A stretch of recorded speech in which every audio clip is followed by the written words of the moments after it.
જય આદિવાસી. અરે આવી રીતના ચાલે નહીં. આપણે એસસી એસટી માઇનોરિટી ઓબીસી અને તમામ વર્ગના લોકો અહીંયા ઉપસ્થિત છો.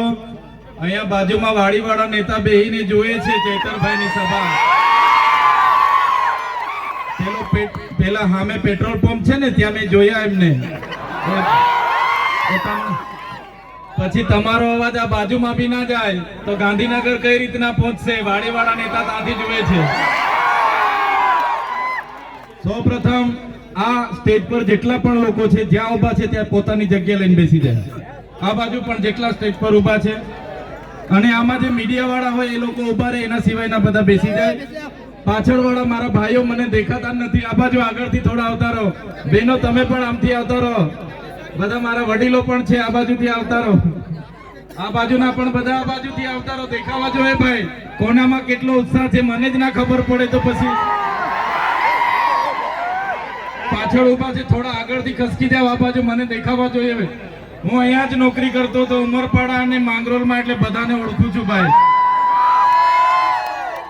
અહીંયા મીડિયા વાળા મિત્રો સિવાય બીજા બધા થોડી જગ્યા પર પોતપોતાની જગ્યા લઈને બેસી જાઓ. સાથીઓ આ ભાઈ, ઓ ભાઈ જગ્યા પર બેસી જાઓ પ્લીઝ. પાછળ વાળાને દેખાવું જોઈએ. ઓ ભાઈ તમે મીડિયા વાળા સિવાય બીજા બેસી જાઓ.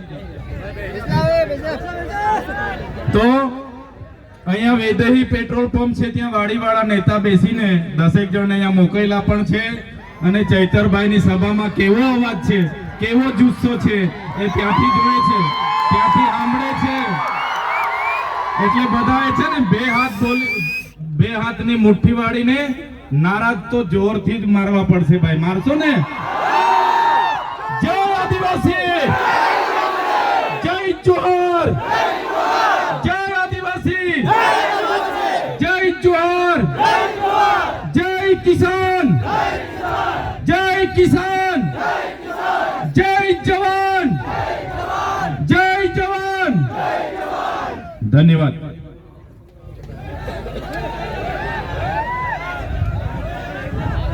બેસી જાઓ, બેસી જાઓ. જગ્યા લઈ લો બધા પોતપોતાની. અહીંયા બેસી જાઓ ભાઈ, તમે ઉભા છો મીડિયા વાળા સિવાય બીજા બધા બેસી જાઓ. બધા બેસી જાઓ.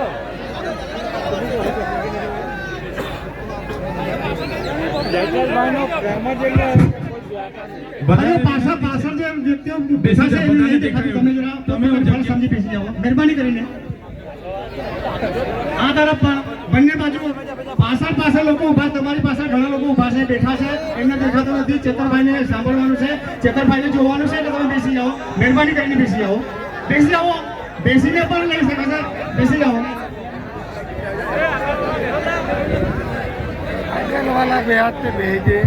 મીડિયા મિત્રો સિવાય બીજા જેટલા પણ જુવાનીઓ છે એમને વિનંતી છે કે બેસી જાઓ. આ બાજુ પણ છે, એ લોકોને પણ વિનંતી છે કે બેસી જાઓ. આપણે ચેતરભાઈને સાંભળવાના છે, એમને જોવાના છે, એમની બે વાતોને મનન કરવાની છે. એટલે મિત્રો આપણે સમય પણ થોડો લઈશું, એટલે મહેરબાની કરીને જોવાનીઓને વિનંતી છે કે જે આગળથી થોડા બેસી જાય એટલે પાછળના મિત્રોને દેખાય. પ્લીઝ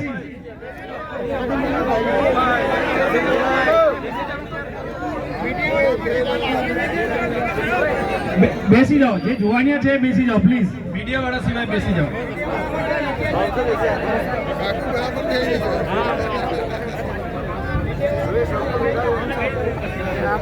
મીડિયા વાળાને રાખો અને એના સિવાય બીજા બેસી જાઓ.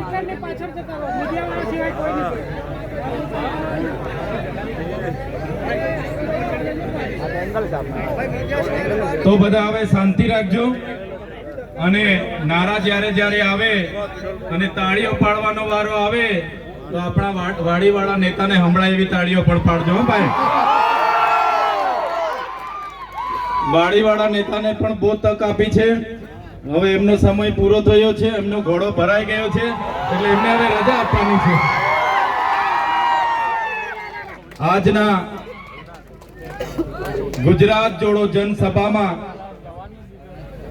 મંચસ્થ ઉપસ્થિત દક્ષિણ ઝોનના ઇન્ચાર્જ એવા રામભાઈ ધડુક, સુરત જિલ્લા આમ આદમી પાર્ટીના પ્રમુખ એવા કેતનભાઈ પટેલ, માંગરોળ વિધાનસભાના પ્રભારી એવા સ્નેહલભાઈ વસાવા, સાથે ઉમરપાડા તાલુકાના પ્રમુખ એવા રણજીતભાઈ, માંગરોળ તાલુકા પ્રમુખ એવા શિરીષભાઈ, સાથે આમ આદમી પાર્ટીના ડેડિયાપાડાના નર્મદા જિલ્લાના ઉપપ્રમુખ એવા દેવેન્દ્રભાઈ, જનરલ સેક્રેટરી એવા દયારામભાઈ, માંડવીથી અહીંયા ઉપસ્થિત થયેલા બેન શ્રી સાયનાબેન, રુસ્તમભાઈ, વ્યારાથી પધારેલા જીમીભાઈ, અખિલભાઈ અને મંચસ્થ તમામ મહાનુભાવો, સાથે આજુબાજુના ગામોમાંથી મોટી સંખ્યામાં પધારેલા મારા પિતા તુલ્ય વડીલો, મારા માતા તુલ્ય મારી માતાઓ, મારી બહેનો અને મારા યુવાન મિત્રો, બધાને ચૈતર વસાવાના જોહાર કરું છું, સૌને મારા નમન કરું છું. સાથીઓ, તમે જોતા હશો કે 30 વર્ષ સુધી ભારતીય જનતા પાર્ટીને આપણે તક આપી અને આજે ભારતીય જનતા પાર્ટીના નેતાઓ જ્યારે આદિવાસી માટે બોલવાનું થાય, એસસી માટે બોલવાનું આવે, ઓબીસી માટે કઈ અવાજ ઉઠાવવાની વાત હોય કે માઇનોરિટી માટે કઈ વાત મૂકવાની હોય, તો કોઈ પણ નેતા આજે બહાર આવવા માટે તૈયાર નથી, બોલવા માટે તૈયાર નથી. આ નેતાઓને એમની ટિકિટની પડેલી છે. ત્યારે આજે ઉપસ્થિત મારા તમામ વર્ગના વડીલો અને માતા બહેનોને કહેવા માંગુ છું, હવે કોઈના સંબંધ, હવે કોઈની શરમ રાખવાની નથી. આવનારી ચૂંટણીમાં તમારે બધાએ ઝંપલાવવાનું છે અને એ લોકોને સત્તામાંથી તમારે બધાએ દૂર કરી દેવાનું છે. તમે જ રાજકારણથી દૂર ભાગતા રહેશો, તમે જાહેર જીવનમાં આવવાથી શરમાશો. તમને થશે કે હું તો ગરીબ છું, આદિવાસી છું, મારી પાસે પૈસા નથી, ભાજપના નેતાઓ બહુ માલદાર છે, મેં કઈ રીતના લડું, મેં એમની સામે પહોંચી ના વળું. તો આ તમારી સામે ચૈતર વસાવા છે, એમને જોઈ લો. ચૈતર વસાવા તમારા જેવા જ એક સામાન્ય પરિવારમાંથી આવે છે. મારા પરિવારમાં કોઈ રાજનીતિમાં નહોતું. હું ઉમરપાડા તાલુકામાં ગ્રામ સેવક અને વિસ્તરણ અધિકારી તરીકે નોકરી કરતો હતો અને ત્યારે મેં જોયું કે ભાજપના નેતાઓ તો બધા ભણેલા ગણેલા કઈ છે નથી, એમના કરતા તો હું સારું ભણેલું છું અને આ નેતાઓના આદેશો અમારે માનવાના, નેતાઓના કહેવું કામ અમારે કરવાનું. અને પછી મેં રાજીનામું મૂકી દીધું અને રાજનીતિમાં આવી ગયો. આજે ડેડિયાપાડા અને સાગબારા જનતાને તમે તાળીઓથી વધાવી દો કે મને ધારાસભ્ય બનાવી દીધો છે. એટલા માટે ડેડિયાપાડા અને સાગબારાની જનતાને યાદ કરવી પડે કે ભારતીય જનતા પાર્ટીના વચનોમાં આવ્યા વગર, ભારતીય જનતા પાર્ટીના લોભ લાલચમાં આવ્યા વગર, કોઈના પૈસામાં આવ્યા વગર, કોઈના દારૂ અને ચવણામાં આવ્યા વગર અમારી ડેડિયાપાડા અને સાગબારાની જનતા અમારા જેવા યુવા નેતાઓને ધારાસભ્યમાં ચૂંટીને ગાંધીનગર મોકલ્યા છે.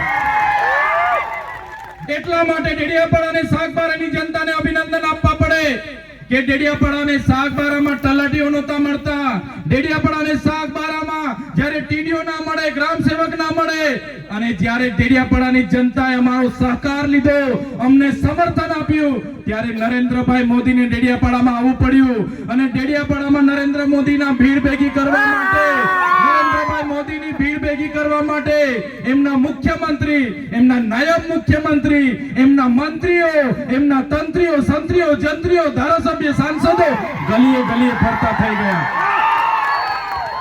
ગલીએ ગલીએ ફરતા થઈ ગયા. પછી પણ ડેડિયાપાડા અને સાગબારાની જનતાએ નેત્રંગમાં આવીને પોતાનો પરચો આપી દીધો કે અમે ઓરિજિનલ આદિવાસીઓ છે. એટલા માટે સાગબારા અને ડેડિયાપાડાની જનતાને દર જગ્યાએ હું યાદ કરું છું. ક્રાંતિની શરૂઆત આ વિસ્તારમાં ડેડિયાપાડા અને સાગબારાના વિસ્તારથી થઈ છે. સાથીઓ, તમે પણ સાથે જોડાયેલા છો. હવે અહીંના નેતાઓની શરમ છોડી દો, એમના સંબંધ છોડી દો અને તમે આવનારા દિવસોમાં રાજનીતિમાં આવી જાઓ. તાલુકા, જિલ્લા અને આવનારી વિધાનસભા આપણે જીતવાની છે. તમે રાજનીતિથી દૂર નહીં ભાગશો. તમારા જેવા સારા લોકો રાજનીતિથી દૂર ભાગે છે. ભાજપની શરમ નડે છે, કોંગ્રેસના સંબંધ નડે છે, એના લીધે આપણા પર ખરાબ અને ખોટા લોકો શાસન કરે છે અને આપણું શોષણ થાય છે, આપણી જમીનો છીનવાય છે, આપણા ગામ વિસ્થાપિત થાય છે, આપણું જંગલ અને જમીન પરના અધિકારો છીનવાય છે. મારા સાથીઓ, તમે જોયું હશે આજે વિધાનસભામાં આદિવાસી સમાજના 27 ધારાસભ્ય છે. અમે 1-2 ધારાસભ્ય સિવાય કોઈ આદિવાસી સમાજ માટે બોલવા તૈયાર નથી. અમે ઉકાઈના વિસ્થાપિતો માટે બોલીએ, અમે નર્મદાના વિસ્થાપિતો માટે બોલીએ, અમે કરજણના વિસ્થાપિતો માટે બોલીએ, અમે આદિવાસી વિસ્તારના શિક્ષણ માટે બોલીએ, આદિવાસી વિસ્તારના શાળાઓ માટે બોલીએ, આરોગ્ય માટે બોલીએ. અને આપણા જ નેતાઓ સરકારની વાહવાહી કરે ત્યારે આપણા યુવાનોને આહવાન કરું છું, જે નેતાઓ આપણા મત બેંક તરીકે સમાજનો ઉપયોગ કરે છે એવા નેતાઓને હવે તમારે ઓળખી લઈને જાકારો આપવાનો સમય હવે આવી ગયો છે. તમે જોયું હશે આપણા લોકોને ગામમાં રોજગારી પૂરી પડે, દરેક વ્યક્તિને 100 દિવસની મનરેગામાં રોજગારી મળે, એના માટે કરોડો રૂપિયા બજેટ બને છે. પણ કરોડો રૂપિયા જાય છે ક્યાં? એમના મંત્રીઓના દીકરાઓની એજન્સીમાં જાય છે. તમે જોયું હશે આપણા લોકોને પીવાના પાણી મળે એના માટે નલ સે જલ યોજના બને છે. નલ સે જલ યોજનાના કરોડો રૂપિયા વપરાઈ જાય છે, પણ હજુ નળમાંથી પાણી નથી આવતું. પૈસા જાય છે ક્યાં? એમના ધારાસભ્ય, એમના સાંસદના ખિસ્સામાં જાય છે. નળો તો બધા ઘરે બેસી ગયા છે, પાઇપલાઈનો બધી આવી ગઈ છે, પણ નળમાંથી હજુ પાણી આવ્યું. પાછળવાળા બોલતા નથી. પાણી આવતું હોય તો કેજો ભાઈ. પાણી આવતું ત્યારે આદિવાસીઓના બજેટમાંથી આજે આ લોકો વિકાસ સપ્તાહના રથો લઈને ગામડે ગામડે પ્રોગ્રામો કરે છે, અમૃત મહોત્સવના પ્રોગ્રામો કરે છે, ગૌરવ યાત્રાઓ કાઢે છે, આ લોકોની માર્ચ યુનિટી કાઢે છે. એ પૈસા કોના છે? એ પૈસા જનતાના છે. તલાટીઓને, આંગણવાડીઓને, ગ્રામ સેવકોને, નરેગાના કર્મચારીઓને, ડીઆરડીના કર્મચારીઓને, બધા લોકોને ભીડ ભેગી કરવા માટે લગાડી દે છે. ત્યારે આ સરકાર પાસે પોલીસનો એક હથિયાર છે, કર્મચારી એક હથિયાર છે. એમના ઉપયોગ કરીને આજે ગ્રાન્ટો વાપરવાની, તાઇફાઓ કરવાના. પણ મારી જનતાને હું કહેવા માંગુ છું, તમારા બજેટથી, તમારા ટેક્સથી પગાર લેનારા અધિકારીઓ હોય કે અમારા જેવા નેતાઓ હોય, એમને પણ હવે તમારે જાગી જવાનું છે. તલાટીથી લઈને કલેક્ટર સુધીના તમામ લોકો તમારા નોકર છે. અમારા જેવા ધારાસભ્ય પણ તમારા સેવક છે. અમને પણ પગાર તમારા ટેક્સ માંથી મળે છે. કોન્સ્ટેબલ થી લઈને એસપી સુધી, ડીઆઈજી થી લઈને આઈજી સુધી, તલાટી થી લઈને કલેક્ટર સુધી જેટલા પણ અધિકારીઓ છે એમનો પગાર તમારા ટેક્સ માંથી આવે છે. એમનો પગાર તમે ચૂકવો છો, અમારો પગાર પણ તમે ચૂકવો છો. જેટલા પણ અધિકારીઓ છે એ તમામ અધિકારીઓ તમારા સાહેબ નથી, એ તમારા નોકર છે. નોકર. અમે તમારા સાહેબ નથી, અમે તમારા સેવક છે. અમને પણ તમારા ટેક્સ માંથી પગાર મળે છે.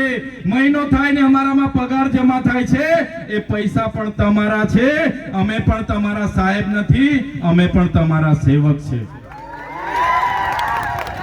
ત્યારે આ બજેટનું રકમ જે એમના તાઇફાઓમાં વપરાય છે એના માટે પણ આપણે જાગવું પડશે સાથીઓ. અહીંયા પોલીસના કેટલાક અધિકારીઓ છે, કેટલાક કર્મચારીઓ છે, એમના માટે જોરદાર આપણે તાળીઓ પાડી લો. પણ કેટલાક પોલીસ અધિકારીઓ એવા પણ છે જે અહીંના ધારાસભ્યના ઈશારે, અહીંના સાંસદના ઈશારે, એમના કેટલાક ગૃહમંત્રીના ઈશારે અમારા લોકોને ખોટી ખોટી રીતે હેરાન કરે છે. એવા પોલીસ અધિકારીઓને પણ હું કહેવા માંગુ છું, 2027માં અમારો સમય આવે છે. 2027માં અમારો સમય આવશે. અમે તમારા જેવા પોલીસ અધિકારીઓ જે ભ્રષ્ટાચારી છે, હપ્તાખોરી કરે છે, જે લોકોને રાતોરાત કરોડપતિ બનવું છે, એવા લોકોને પણ પ્રમોશન આપીને સાબરમતી જેલમાં મોકલવા માટે અમે તૈયાર છીએ. જે પોલીસ અધિકારીઓ નિષ્ઠાવાન છે, સુરક્ષા, સેવા અને શાંતિનું કામ કરે છે, બંધારણમાં મળેલી જવાબદારીનું કામ કરે છે, એવા પોલીસ અધિકારીઓને ચૈતર વસાવાના કડક હાથે સલામ. પણ જે પોલીસ અધિકારીઓ અમારા લોકોને હેરાન કરે છે, પરેશાન કરે છે, એ પોલીસ અધિકારીઓને આ મંચ પરથી કહેવા માંગુ છું, हमारो समय आवानो छे અને अपना टाइम आएगा એ દિવસે તમારા પટ્ટા પણ અમે ઉતારીને મૂકી દઈશું. તમારા પટ્ટા એ કમરમાં પહેરવા માટે આપ્યા છે, તમારા પટ્ટા ગળામાં પહેરીને ધારાસભ્યની સાથે ફરવા માટે નથી. તમારા પટ્ટા ટોમીની જેમ ગળામાં પહેરીને સાંસદ સાથે ફરવા માટે નથી. તો જેટલા લોકો ટોમી બનીને ગળામાં પટ્ટા પહેરીને ફરે છે, પોલીસ અધિકારીઓ પણ કાન ખોલીને સાંભળી લે, 2027 માં તમારી ફાઇલો પણ ખુલવાની છે. અમે દારૂ અને ડ્રગ્સ રોકવાની વાત કરીએ ત્યારે મારા પોલીસ અધિકારીઓ પીવાવાળાને લઈને આવે છે, પીવાવાળાને લઈને આવે છે. બસ પીવાવાળાને લઈને આવે છે તો બુટલેગરોને કોણ લાવશે? તમારો કાકો. તમને પીવાવાળા દેખાય છે ને વેચવાવાળા દેખાતા નથી. ત્યારે એવા પોલીસ અધિકારીઓને પણ કહેવા માંગુ છું, અમે દારૂ અને ડ્રગ્સ માટે લડીએ છીએ, વિધાનસભામાં પણ લડીએ છીએ ને સડક પર પણ લડીએ છીએ. જે લોકો હપ્તાઓ સાથે જોડાયેલા હશે, ડ્રગ પેડલરો સાથે જોડાયેલા હશે, બુટલેગરો સાથે જોડાયેલા હશે તો સંબંધ તોડી નાખજો. આવનારા દિવસોમાં ચૈતરભાઈ વસાવા, સ્નેહલભાઈ વસાવાની આગેવાનીમાં જનતા રેડ થવાની છે. આ વિસ્તારમાં નેશનલ હાઈવે 56 ના નામે અમારા લોકોની બારોબાર જમીનો છીનવાય છે. અહીંયા કોસંબાથી ઉમરપાડાના રેલવેના નામે ઝંખવાવના લોકોને રંજાડવામાં આવે છે. અહીંના પ્રાંત અધિકારી અહીંના ધારાસભ્યના ઈશારે પોલીસને મોકલે છે અને ઘરો ખાલી કરાવે છે. ત્યારે પ્રાંત અધિકારીને એ કલેક્ટરને પણ હું કહેવા માંગુ છું, ઝંખવાવનો આદિવાસી સમાજ, ઝંખવાવનો મુસ્લિમ સમાજ, ઝંખવાવનો ઓબીસી સમાજ એ એકલો નથી. ઝંખવાવના લોકો એકલા નથી. ઝંખવાવના લોકો સાથે આખા ગુજરાતના લોકો છે. આજે તો અમે રેલી લઈને આવ્યા છે. અમારા ઝંખવાવના આદિવાસી, મુસ્લિમ અને ઓબીસી, એસટી, એસી ને તમે હેરાન કરશો, આ ઝંખવાવ અને વાડીમાં રેલો લાવીશું અમે, રેલો. અહીંયા ઉમરપાડામાં 70,000 હેક્ટરમાં અભયારણ્ય લાવવા માટે આપણા નેતા ગાંધીનગર આટા મારે છે કે અભયારણ્ય લાવવું છે. ત્યારે નેતાને કહેવા માંગુ છું, આ જંગલ એ આદિવાસીઓએ સાચવેલું અમારું જંગલ છે. તમારું અભયારણ્ય લાવવાની વાત તમે અહીંયા કરતા નહીં, બાકી તમારું જંગલ ખાતું પણ અહીંયા નજરે નહીં પડશે. 1 વર્ષ પહેલા મારા ડેડિયાપાડામાં આ બાજુના કોઈ મંત્રી હતા, 400 કરોડ પ્રોજેક્ટ લઈને માલ સામોટમાં આવ્યા હતા. એમને પૂછી લેજો હું હાલ થાય છે. ઊભી પૂછડીએ ભાગવું પડ્યું, આજ દિન સુધી દેખાયા નથી. ઓલપાડના હતા, અમારે ત્યાં વિકાસ વિકાસ કરતા કરતા આવ્યા હતા, માલ સામોટમાંથી એવા તગડેલા છે કે હજુ દેખાતા નથી. ત્યારે આ અભયારણ્યના નામે, નેશનલ હાઈવે 56 ના નામે, રેલવેના નામે અને જે સોલાર ઉર્જાનો પ્રોજેક્ટ લાવવાના નામે અમારા લોકોને છંછેડ છો તો આ વિસ્તારના ધારાસભ્ય અને આ વિસ્તારના સાંસદને તા અમે રેલો લાવી દઈશું, રેલો. આ ધારાસભ્ય અને સાંસદનો એમની સરકારમાં કઈ ઉપજતું નથી ભાઈ, કોઈ બોલવા તૈયાર નથી. આ તો પેલા ડુગડુગિયા વાળા રમકડાની જેમ છે, ચાવી ફેરવે એટલું જ બોલે છે. એમની સરકારમાં કોઈનું ચાલતું નથી. આ બાજુના વિધાનસભામાંથી એક મંત્રી હતા, બહુ અહીંયા પાવર કરતા હતા, સરકારમાં એનું કઈ ચાલતું નતું. હવે ઘરે બેહાડી દીધા છે. એટલે તમને કહેવા માંગુ છું, આ સરકારમાં જેટલા પણ ધારાસભ્ય છે, જેટલા પણ સાંસદો છે, જેટલા પણ એમના મંત્રી તંત્રી છે, આ કોઈ સરકાર નથી ચલાવતા, આ બધા સરઘસ ચલાવે છે, સરઘસ. એમના રિંગ માસ્ટરો તો દિલ્હીમાં બેઠા છે, ત્યાંથી રિંગ ફેરવે અને એના મંત્રી તંત્રીઓ બોલતા પોપટની જેમ ફરતા થઈ જાય છે. એ તમારો અવાજ નથી બનવાના, તમારા માટે નથી લડવાના. ત્યારે એ વાત કરવા માટે અમે આવ્યા છે. તમે જોયું હશે, ચૈતરભાઈ વસાવા આ વિસ્તાર અને આદિવાસી સમાજ, ગુજરાતની જનતા દરેક વર્ગ માટે લડે, યુવાનો માટે લડે, મહિલાઓ માટે લડે, ખેડૂતો માટે લડે, વિદ્યાર્થીઓ માટે લડે, આમ આદમી પાર્ટી શિક્ષણ માટે લડે, વીજળી માટે લડે, સ્થાનિકોને રોજગાર માટે લડે, ત્યારે આ ભૂપેન્દ્રભાઈ પટેલને, આ હર્ષભાઈ સંઘવીની પોલીસને ગમતું નથી. સાથીઓ, અમને પણ જેલમાં નાખી દેવામાં આવે છે. તમે જોયું હશે 2023 માં મારા પરિવાર, મારા ધર્મપત્ની, મારી બહેનો, એમના જમાઈઓ, અમને 9 જણને અમને જેલમાં નાખી દીધા અને 2023 માં 90 દિવસ સુધી જેલમાં રાખવામાં આવ્યા. અમને ડરાવવામાં આવ્યા, દબાવવામાં આવ્યા, અમને હેરાન કરવામાં આવ્યા. હમણાં પણ તમે જોયું હશે, એક સામાન્ય બાબતમાં મામલતદાર ઉભા જામીન આપી દે, કોઈ મગજમારીની, કોઈ મારામારીની, છતાં ધારાસભ્ય તરીકે મને પકડી લીધો. પોલીસે ઘસડીને જીપમાં પૂરી દીધો. જીપમાં લઈ જઈને રાજપીપળા પૂર્યો. મારા ડોક્ટર સાહેબ, મારા દેવેન્દ્રભાઈ, મારા સ્નેહાલભાઈ, બધા લોકો દોડી આવ્યા. એમણે કીધું ચૈતરભાઈના કપડા લઈને આવ્યા છે, ચૈતરભાઈનું જમવાનું લઈને આવ્યા છે.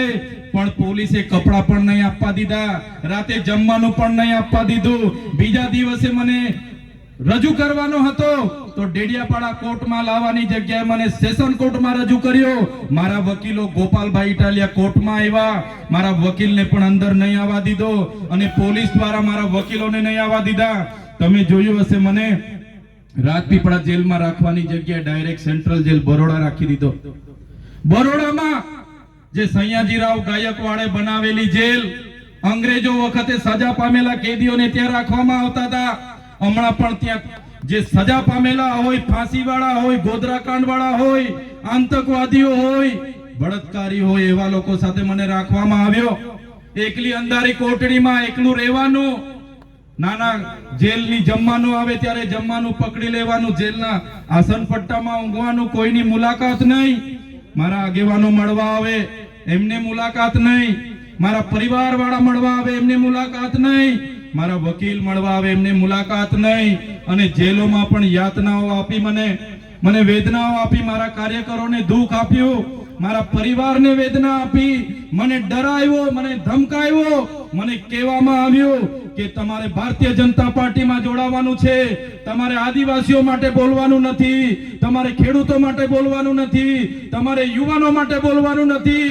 સાથીઓ, એક દિવસ, એક અઠવાડિયું, એક મહિનો, તારીખ પર તારીખ, તારીખ પર તારીખ, તારીખ પર તારીખ, 80 દિવસ પછી હું જેલમાંથી માંડ છૂટ્યો.